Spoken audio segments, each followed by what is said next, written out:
আমি মজাক করতে আসিনি দোস্ত, আমিও ভিখারি হয়ে দিনটিকে বুঝতে এসেছি। যেদিন থেকে এই মুসলমান আল্লাহর ঘরকে, যেদিন থেকে ঘরের মা বোনেরা নিজের ঘরের ইবাদতকে বরবাদ করা শুরু করে দিয়েছেন, আল্লাহ নারাজ হয়ে আমাদের ঘরকে আল্লাহ পাক অনাবাদ করার জন্য আল্লাহ আসমানে ফয়সালা করেছে, যার জন্য সব আওয়াজ উঠছে আজকের। নয়তো এগুলো আওয়াজ হিম্মত ছিল না কারো দুনিয়ায়। হ্যাঁ, নয়তো মুসলমানের জীবন গোটা দুনিয়া দেখেছে। এ দরিয়া নবীর উম্মত, দিনের উপরে চলনেওয়ালা, মজাক করতে আসেনি, আল্লাহর দিনকে বুকে করে নিয়ে এসি। তোর বুকের উপর দিয়ে আমাদের ঘোড়া যাবে, খবরদার এক ফোঁটা পানি যেন কোনো ঘোড়ার পায়ে না লাগে। দাজলা ওই নদীর 64 কিলোমিটার, সাদ বিন আবি ওয়াক্কাস রাদিয়াল্লাহু তাআলা আনহুর সঙ্গে 10,000 সাহাবা দরিয়ার পিঠের উপর দিয়ে ঘোড়া চালিয়ে চলে গেছে। হিম্মত হয়নি ওই দরিয়ার পানির একটা ঘোড়ার খুরের এক বিন্দু স্পর্শ করে।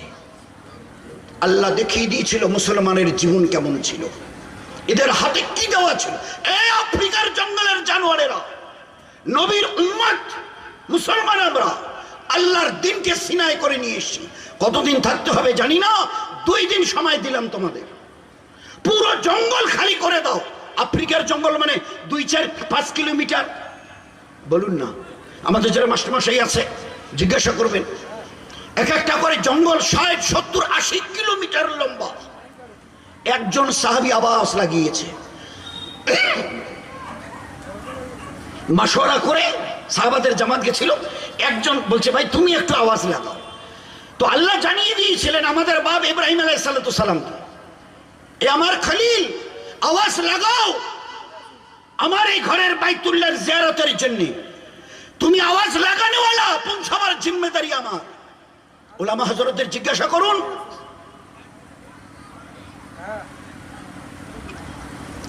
যে একজন মানুষের আওয়াজ কতদূর পৌঁছতে পারে, কতদূর যেতে পারে। আল্লাহ বলেছে ও ঈমানওয়ালা আওয়াজ লাগাও। ইব্রাহিম খলিলুল্লাহ আওয়াজ লাগিয়েছেন तमाम দুনিয়ার মানুষের কানে, যে বাচ্চাগুলো মায়ের পেটে ছিল তাদের কানে, যে রূহগুলো আলমে আরওয়াতে ছিল তাদের কাছে আল্লাহ আওয়াজ পৌঁছে দিয়ে দেখিয়ে দিয়েছে। আমাদের আল্লাহ মজাকি আল্লাহ নয়, এই আছে এই নেই, এই আছে এই নেই। আমাদের আল্লাহ মজাকি আল্লাহ নয়। আল্লাহকে তো চেনাই হয়নি, তো মানবো কেন? চেনাই তো হয়নি, তার পাওয়ার কত, মানবো কেন? আফ্রিকার জঙ্গলের জানোয়ারেরা আল্লাহর পেয়ারা দিনকে, নবীর রক্ত ঝরানো দিনকে, লাখো সাহাবাদের গলা কাটা দিনকে বুকে করে নিয়ে এসছে। 2 দিনের মধ্যে পুরো জঙ্গল খালি করে দিও। আফ্রিকার ওই জঙ্গলে যত হিংস্র যত রকমের হিংস্র জানোয়ার ছিল, এই আওয়াজের পরে কারো হিম্মত হয়নি ওই জঙ্গলে রয়ে যাওয়া। সোনার অক্ষরে হাদিসে পাকের পাতায় লিখছে, মেলায় যেভাবে দল বেঁধে লোক যায়, ওইভাবে জঙ্গল থেকে জানোয়াররা বেরিয়ে ওইভাবে কাতার দিয়ে চলে যাচ্ছে। যে জানোয়ার বাচ্চা প্রসব করেছে সদ্য, মুখে কামড়ে ধরে বেরিয়ে চলে যাচ্ছে। আল্লাহ দেখিয়ে দিয়েছে, এ দরিয়া কি হয়েছে তোর? প্রতি বছর একটা করে এরা নাকি মেয়ে দেয়, অবিবাহিতা কুমারী মেয়ে, আর তারপরে তুই উছলাস পানি। আর হবে না, আমরা মুসলমান এসছি, আর হবে না, কোনদিন আর ভেটি তোর ওখানে চড়বে না।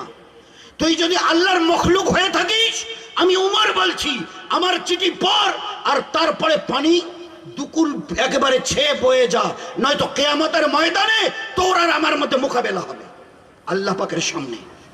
একটা চিঠি দিয়েছে নীল দরিয়াকে, যেই চিঠিটা পানিতে একদম পানি বসা ছিল, যেই চিঠিটা পড়েছে নীল দরিয়ার ওই পানিতে, চিঠি পড়ার সঙ্গে সঙ্গে ওই পানি ফুলতে ফুলতে 2 কিনার পর্যন্ত ভরে গেছে। ওই যে 1400 বছর আগে যে পর্যন্ত ভরে ছিল, আজ 1 ইঞ্চি নামেনি। আল্লাহ দেখিয়ে দিয়েছিল এই মুসলমানের তাকত। কতদিন? যতদিন এরা এক আল্লাহর গোলামীকে মনে প্রাণে মেনে নিয়েছিল। দোস্ত, আজও যদি এই মুসলমান আমরা, আমাদের ঘরের মা বোনেরা এক আল্লাহর গোলামীকে মনে প্রাণে যদি আজকের মেনে নি, কসম দিয়ে বলছে 1,00,000 বার, সারা দুনিয়া আমাদের গোলামী করতে বাধ্য হবে। যেদিন থেকে এক আল্লাহর গোলামী ছেড়ে দিয়েছি, সারা দুনিয়ার গোলামী করতে আজ আমাদের জীবন যাচ্ছে। যতদিন না ফিরে যাব তার গোলামীতে, অতদিন আমাদের গোটা দুনিয়ার হরেকের গোলামি করতে আমাদের জীবন বাধ্য। ভালো করে শুনিনি, শেষ ফয়সালা আল্লাহ পাকের। ভালো করে কথাটাকে বুঝিয়ে, মামুলি কথা নয়। মাল্লাহুল মাওলা, মাল্লাহুল মাওলা ফালাহুল কুল। এক আল্লাহকে মেনে নাও, সমস্ত জগৎ তোমাদের কথা মানতে বাধ্য হবে। আমরা এক আল্লাহকে জেনে শুনে ছেড়ে দিয়েছি, আজ তার ইবাদত করবো না, যা হয় হবে, যা হয় হবে পরিণতি নিজের চোখে দেখছি।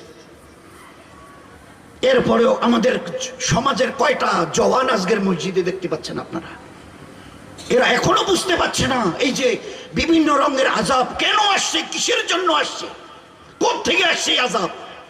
এগুলো তো ছিল না। আমি আমার ঘরে পরবাসী, এটা হয় কোনোদিন? হয় কোনোদিন? আল্লাহ দেখিয়ে দিয়েছে। ফিরআউন কোলেকে বলে একটা ছোট বাচ্চা, বলে এইটাই তো সেই যে বাচ্চাকে আসতে দিবি না বলে ৬০,০০০ বাচ্চাকে জবাই করেছিস, ওই বাচ্চা তোর কোলে। হিম্মত, তুই তো মুলকে মিশরের বাদশাহ, সাধারণ পাবলিক নোস। তুই চেয়েছিস যে আমি ও বাচ্চাকে আসতে দেবই না, ৬০,০০০ বাচ্চা জবাই হয়ে গেছে, ওই বাচ্চা আমি আল্লাহ তোর কোলে তুলে দিয়েছি। হিম্মত যদি থাকে তোর, বাদশাহী তাগাত, এই বাচ্চার গায়ে টোকা দিয়ে দেখিয়ে দে। আর আমি যদি আল্লাহ হয়ে থাকি তো আমি এর হেফাজত করে দেখিয়ে দেব। আল্লাহ পাক ফিরআউনের ঘরে এই মুসাকে ছোট থেকে বড় পর্যন্ত প্রতিপালিত করেছেন, তার ঘরে রেখে। আজও আল্লাহ আমাদের ওইভাবে হেফাজত করে প্রতিপালিত করে দেখাতে পারে, যদি আমরা আল্লাহর আনুগত্যকে মেনে নিই। কিন্তু এরপরে বলে না না, তো আরো এখনো তো পায়ে লাথি খাচ্ছ, এরপরে মাথায় লাথি খাবে। দোষ কারোরই নেই, তোমার বদামলের। জাহারাল ফাসাদু ফিল বাররি ওয়াল বাহর বিমা কাসাবাত আইদিন নাস, বিমা কাসাবাত আইদিন নাস। এই যে এসব যা কিছু শুনছো, অরাজকতা, উল্টো সিধে কথা, এগুলো তোমাদের বদামলের রেজাল্ট, নতিজা। জীবনকে শুধরাও, আমার ইবাদতের মধ্যে নিজেকে পেশ করো, তুলে দাও। আমি আল্লাহ আমার রহমতের সিনায় তোমাদের জড়িয়ে নেব, আমার রহমতের সিনায়, আমার রহমতের কোলে আমি তোমাদেরকে জড়িয়ে নেব। এই জন্য দোস্ত, জীবনটাকে বদলাই। নিয়ত করি 10 বছর থেকে নিয়ে কোনো পুরুষ আর 10 বছর থেকে নিয়ে কোনো মেয়ে ছেলে আমাদের পুরো সমাজের একজন যেন কেউ বেনামাজি না থাকে। চেষ্টা করবো ইনশাল্লাহ। একজন পুরুষ কি একজন মেয়ে ছেলে আমাদের সমাজের মধ্যে একজন এরকম না থাকে যে নবীর পেয়ারি সুন্নতের থেকে নিজেকে আলাদা করে রেখেছে। থু যদি ফেলতে হয়, ছাপ যদি ফেলতে হয়, আমার পেয়ারা নবীর সুন্নত তরিকায় ফেলবো। হাত পায়ের নখ যদি কাটতে হয় তো নবীর সুন্নত তরিকায় কাটবো। পায়ের জুতো যদি পরতে হয়, খুলতে হয়, আমার নবীর সুন্নত তরিকায়। তো জীবনের প্রতিটি কাজকে ফের আল্লাহ ওই দিন দেখিয়ে দিবে যেদিন হযরতে সাহাবা ইকরাম রাদিয়াল্লাহু আনহুম আজমাইনদের দেখিয়ে দিয়েছিল। রহমত কাকে বলে, বরকত কাকে বলে, ইজ্জত কাকে বলে, হেফাজত কাকে বলে, আল্লাহ দেখিয়ে দিয়েছে। এ আমার মাওলা 313 আঙ্গুলে গোনা, খালি হাত, কিছু নেই। যারা আসছে দল বেঁধে, 1000-এর ঊর্ধ্বে, একদম হাতে অস্ত্রে শস্ত্রে সজ্জিত হয়ে, এ আল্লাহ মুট্টি ভর তোমার আমার উম্মত, মুট্টি ভর, আঙ্গুলে গোনা 313। এরা যদি আজকের দুনিয়া থেকে চলে যায়, কিয়ামত পর্যন্ত তোমার নাম লেনেওয়ালা দুনিয়ায় কেউ থাকবে না। এ আমার মাওলা, এই 313 বেবসি, বেকসি, বেসাহারাওয়ালা, তুমি একমাত্র হেফাজত করে নেওয়ালা।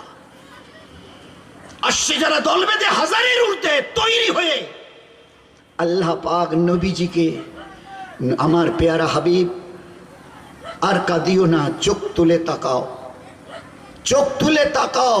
আল্লাহ রসুল হুজুরের ইশারায়, আল্লাহর রসুল আল্লাহর ইশারায় চোখ তুলে তাকিয়েছেন। দেখে আসমান থেকে 5000 ফেরেশতা পাহাড়ের উপরে নাজিল হচ্ছে। 5000। আমরা বদরে গেছিলাম, তখনকার আরবের সাথীদের জিজ্ঞাসা করলাম, ভাই আমাদের দেখিয়ে দেন না কোন পাহাড়টাতে ফেরেশতারা। বলছে সব পাহাড় দেখছেন না লাল লাল, ওই যে পাহাড়টা মাটি মাটি রং, মেটো রঙের, ওই যে পাহাড়টা দেখতে পাচ্ছেন পশ্চিমে, ওই পাহাড়ের উপরে 5000 ফেরেশতা নাজিল হয়েছিল। আর 313-র সঙ্গে হাজারের মোকাবেলা। ওই যে নিচে গাছটা, আমরা একটু উঁচুতে আছি, ওই যে নিচে গাছটা, ওই গাছটার এখন একটু চিহ্ন আছে। ওই গাছের নিচে আল্লাহ রসুল সারা রাত চোখের পানি ফেলে এই উম্মতের জন্য দোয়া, হেফাজতের জন্য দোয়া মেঙ্গেছেন। আর তার পাশে ওই যে একটা কুয়ো মতো দেখা যায়, ওইখানে মোকাবেলা হয়েছিল। আর ওই পাহাড়ের উপরে 5000 ফেরেশতা অস্ত্রে শস্ত্রে আল্লাহ পাক নাজিল করে দিয়ে 313-র মদত করে আল্লাহ জয় করে দিয়ে দেখিয়ে দিয়েছে। ও আল্লাহ রিটায়ার করেনি, ও আল্লাহ না, অনেক বয়স হয়ে গেল তো বোধহয় রিটায়ার করে গেছে, নাউজুবিল্লাহ।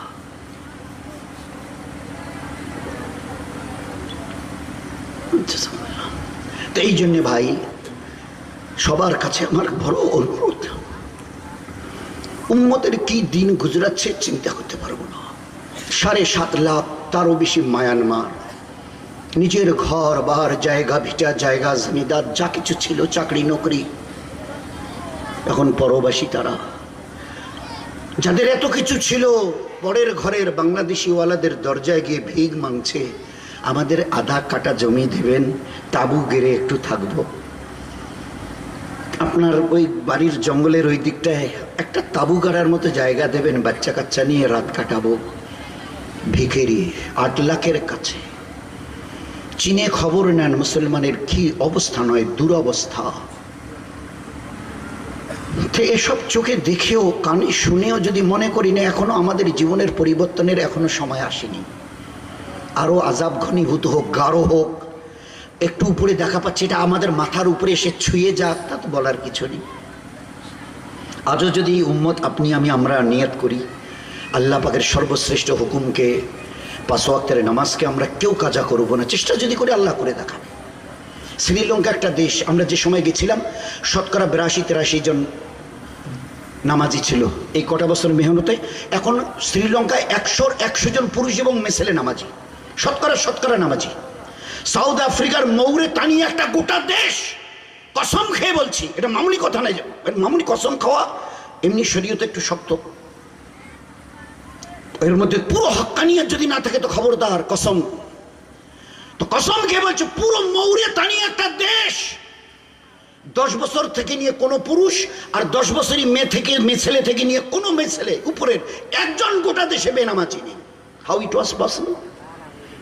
শেষ রাতে তাহাজ্জুদে উঠে 2 রাকাত চোখের গরম গরম পানি ফেলে আল্লাহকে মানিয়েছে, আল্লাহ তোর হাবিবের উম্মত আর ইমানের বাইরে যারা আছে তারাও তো তোমারই বান্দা বান্দি, তোমার হাবিবের আমরা যেমন, তারাও তো উম্মত উম্মতিয়া। তুমি যদি হেদায়েতের দরজা না খোলো, হেদায়েত তাদেরকে না দাও, কে দেবে? দোয়া আর দোয়ার সাথে একটু মেহনত হয়েছে। আমরা বোধহয় আমাদের এই এলাকার, এই চামটার এই এলাকার একটা ঘর বোধহয় দেখাতে পারবো না যে আমাদের ঘরে আমরা 6 জন মেম্বার, স্বামী স্ত্রী, 2টা ছেলে, একটা বৌমা, একটা মেয়ে। আপনি দেখে নেন আমাদের মধ্যে একজন কেউ বেনামাজি নেই, আপনি দেখে নেন, খবর নেন আমাদের বাড়ি, বোধহয় একটা ঘর দেখাতে পারবো না। গোটা দেশ মৌরেতানিয়া একজন বেনামাজি নেই। এলমিয়াতের খবর, প্রতি 100 জন পুরুষের মধ্যে 75টা পুরুষ কোরআনের হাফেজ, আর প্রতি 100 জন মেয়ে ছেলের মধ্যে 75টা মেয়ে ছেলে কোরআনের হাফেজ। আমাদের জামাত বাসে করে যাচ্ছিল, সামনে 2টো মেয়ে, এই 18-19 বছরের, তো গল্প করছে। তো এদের গল্প শুনে এদের একটু কিউরিসিটি, তো যখন বাসটা যেখানে যাওয়ার ওখানে দাঁড়িয়ে গেছে, ওরাও নেমেছে, জামাতের সাথীরাও আমাদের নেমে গেছে। তো মেয়ে দুটোকে কাছে মহব্বতের সঙ্গে ডেকে জিজ্ঞাসা করছে, তোমরা আরবি পড়েছ না? তো মেয়ে দুটো উত্তর দিয়েছে, হ্যাঁ, আপনাদের দোয়া, ও কোরআনে হাফেজ, আমিও কোরআনের হাফেজ। আচ্ছা, জাযাকাল্লাহ। তো তোমরা হাদিসের কিতাব পড়েছো? তো এ ওকে দেখিয়ে বলছে এ তিরমিজি শরীফের হাফেজ, আর ও একে দেখিয়ে বলছে এ বুখারী শরীফের হাফেজ। পুরো বুখারী শরীফের হাফেজ আকসার ঘরের মেয়েরা।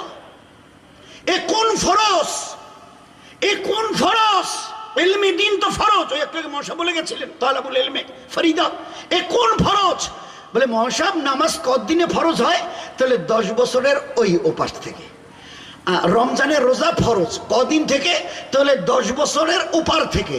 মহাসাব ইলমে দিনকে আল্লাহ ফরজ করেছে ক বছর থেকে? বলে আল্লাহর নবী বলেছে, আমি মাওলানা বলছি না, আল্লাহর নবী বলছে জন্মের দিন থেকে ফরজ। উতলুবুল ইলমা মিনাল মাহদি ইলাল লাহাদ, ইলম শিখা ফরজ জন্মের দিন থেকে কবরে যাওয়া পর্যন্ত, ফ্রম ক্রেডেল টু গ্রেভ।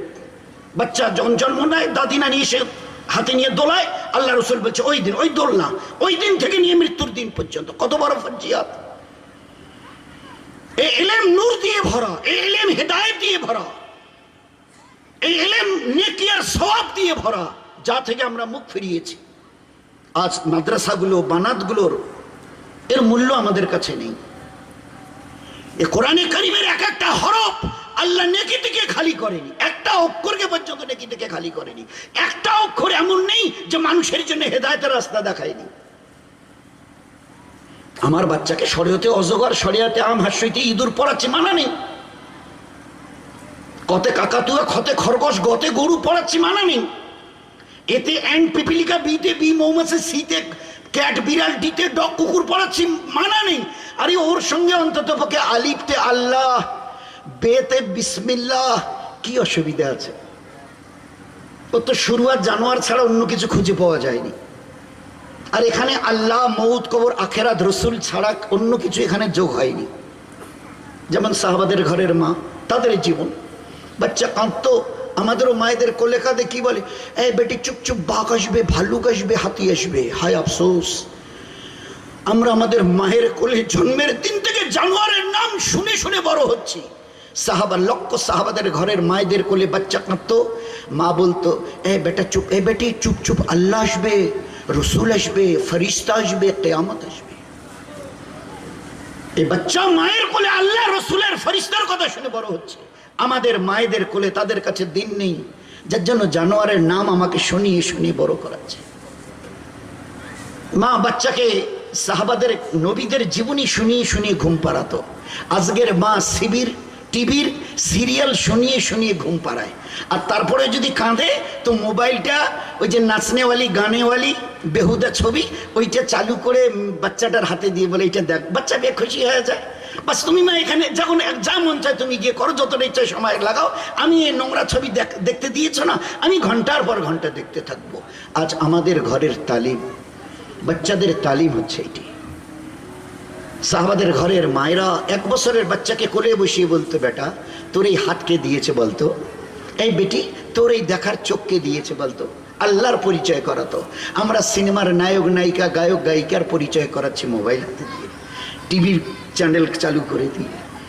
কোথায় থাকবার করা কথা ছিল, আনতুমুল আলাউনা, আনতুমুল আলাউনা, ইন্না হিজবুল্লাহি হুমুল গালিবুন। কোথায় থাকার কথা ছিল সারা দুনিয়ার মানুষের মাথার তাছে, আজকের পায়ের কাছেও জায়গা পাচ্ছি না। শুধু ইমান, ইবাদত, আখলাক থেকে গিরে গেছি। এই জন্য ভাই সবাই সবার জন্য দোয়া করি, আল্লাহ তার পেয়ারা দিনকে বুঝবার, আর সবাইকে দিনের উপরে চলবার, আর দুনিয়ার যে হালাত দেখছি এটা সম্পূর্ণরূপে পাল্টাবার আল্লাহ যেন আমাদের তৌফিক দেয়। চেষ্টা করবো ইনশাআল্লাহ। এর সঙ্গে পুরুষদের মাদ্রাসা, মেয়েদের এই যে বানাতগুলো চলছে, যতটা পারি এর জন্য পিছনে থেকে দোয়া। আল্লাহ যাকে যতটা ইস্তেদাদ দিয়েছে এর জন্য একটু হাত বাড়িয়ে মদদার নুসরত, এর বদলে আল্লাহ দুনিয়াও চুকাবে, আখিরাতে চুকাবে। করবো ইনশাআল্লাহ ভাই, সবাই করব। আল্লাহ যেন আমাদের সবাইকে তৌফিক দান করে। ওয়া মা আলাইনা ইল্লা আল বালাগ। আসসালামু আলাইকুম।